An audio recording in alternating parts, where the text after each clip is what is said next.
Again, of Shabbos, Parshas Vayeitzei.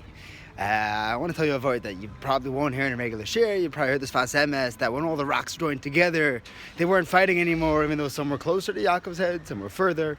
Pashas, they were still surrounding him because you need to protect him in the desert. But I don't mind that you're by the head and I'm by the toes because we're the same person. That's what Malchus is. It's the Kailo. And you probably also heard the word that Achein, Yaakov was sleeping there, and he says, Achein, I didn't realize.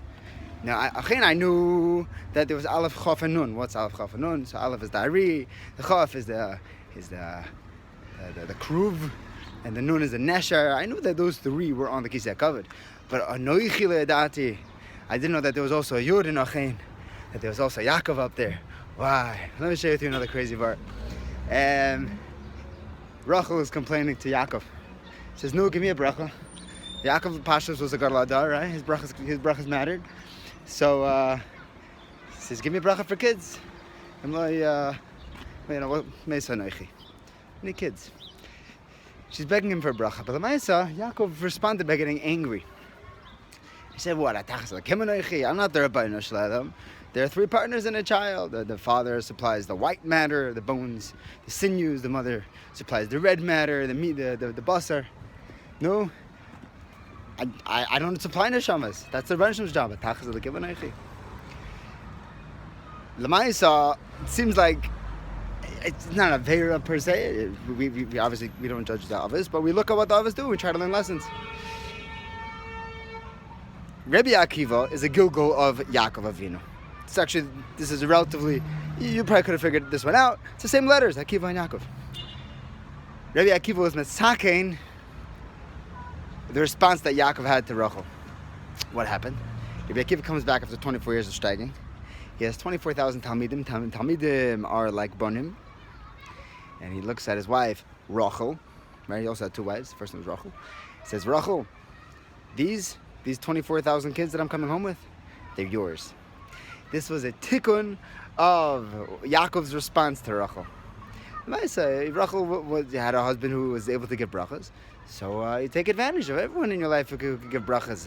If you a moil, if you have someone, an avia ben, a sandik, a chosen, right? Ask them for brachas. It's nice to give people brachas, to give them the schus of giving you a bracha. This Shabbos is the Bas Hayan's Eretzeit, and I rely on Rav Melech Biderman. I'll rely on him for anything. He says it's a skula, it's a big Indian to have a special suda, something, a l'chaim, to say over stories of the Bas Hayan. The Bas Hayan lived in Tzvas when he moved from Ukraine.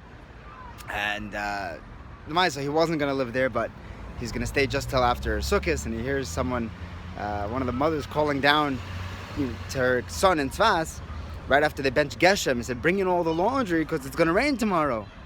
Because we bench Geshem.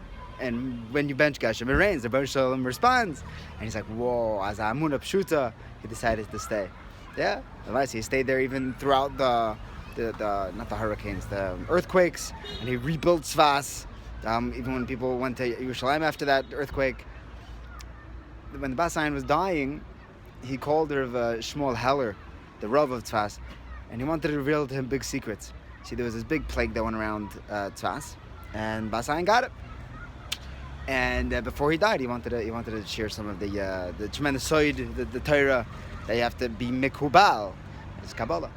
But Shmuel Heller's family didn't want him to go because the Maisa, you remember what it was like by COVID when someone has a contagious disease, you want to stay away. And he regretted that for the rest of his life. The Maisa, the Bas Hayan, said that he was going to be the last person to be mashpia from this plague, the last one to get sick.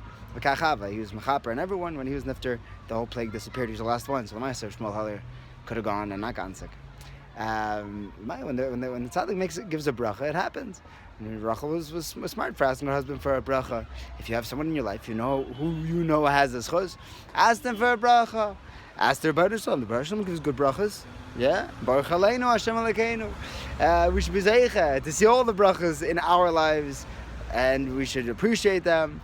And we should ask for brachas, and we should get back beautiful answers and appreciate the answers. When we're davening, we don't daven for the response that we want. We daven so that we can be mekusher to Hashem.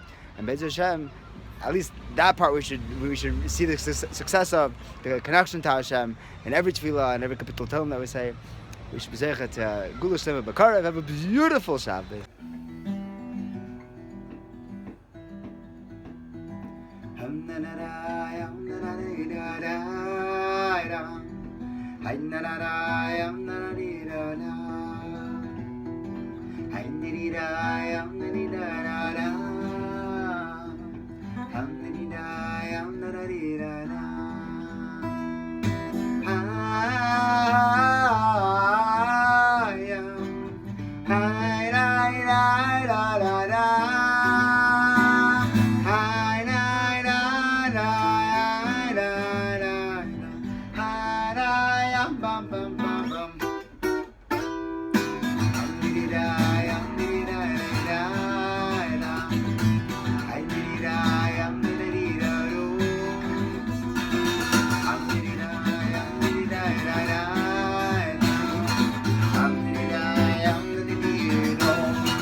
Good Shabbos.